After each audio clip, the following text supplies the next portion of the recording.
اسے اپنی خاص رحمت اور عنایات سے نوازا ہے۔ یہ وہ پاکیزہ اور مقدس مہینہ ہے جسے نیکیوں کے لیے اور نیکی کرنے والوں کے لیے فصل بہار قرار دیا گیا ہے۔ جس طرح فصل بہار میں کوئی اگر ہلکا پودا بھی ہو، ہلکا بیج بھی ہو تو اس کا نتیجہ بہت اچھا نکلتا ہے، اسی طرح یہ بابرکت مہینہ جو ہے، اس میں جو عمل بھی کیا جائے اللہ اس کی بہت اچھی جزا عطا کرتے ہیں۔ حالانکہ اللہ ہر معاف کرنے والے کو ہر وقت کرتے ہیں، لیکن اس بابرکت مہینے میں ہر افطار کے وقت، ہر سحر کے وقت بہت سے خوش نصیب ایسے ہیں جنہیں جہنم سے آزاد کر دیتے ہیں۔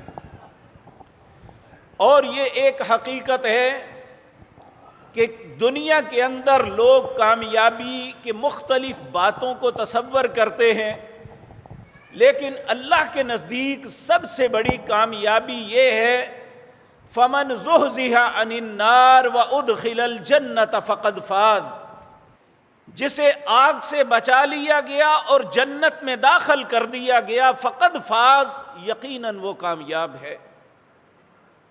اللہ ان لوگوں میں ہمارا نام بھی شامل فرما لے۔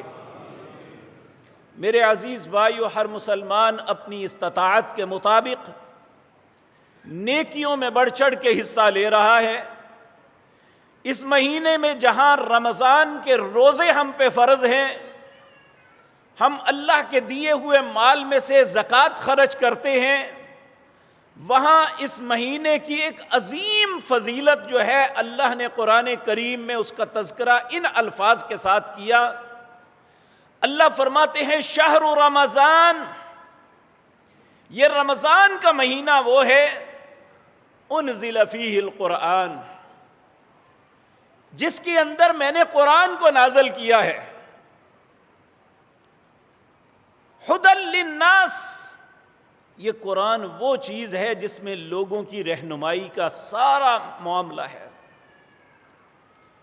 اور جس رات کو نازل کیا گیا اس کے متعلق اللہ رب العزت نے ایک پوری سورت نازل کر کے فرمایا انا انزلناہ فی لیلۃ القدر، ہم نے اسے ایک قدر والی رات میں نازل کیا۔ وما ادراک ما لیلۃ القدر، اے حضرت انسان تمہیں کیا احساس کہ وہ قدر والی رات کیا ہے؟ خیر من الف شہر، اللہ کے نزدیک وہ ایسی ہے 1000 مہینے سے بھی بہتر ہے۔ جو اس رات کی تلاش میں نکلتا ہے، ایک رات اپنے رب کی اطاعت فرما برداری اور اس کی عبادت میں گزارتا ہے،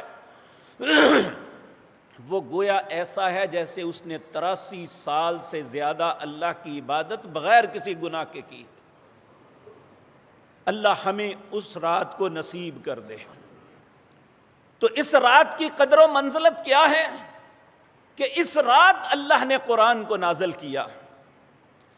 اب جس مہینے میں نازل ہوا وہ مہینہ قدر والا، اور جس رات کو نازل ہوا وہ رات قدر والی اللہ نے بنا دی، اور جو نازل ہونے والی چیز قرآن ہے وہ کتنی قدر والی ہوگی۔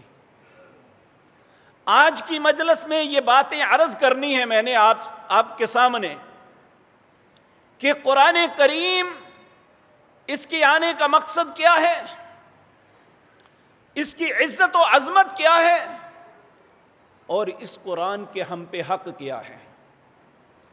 اللہ سے دعا ہے اللہ مجھے صحیح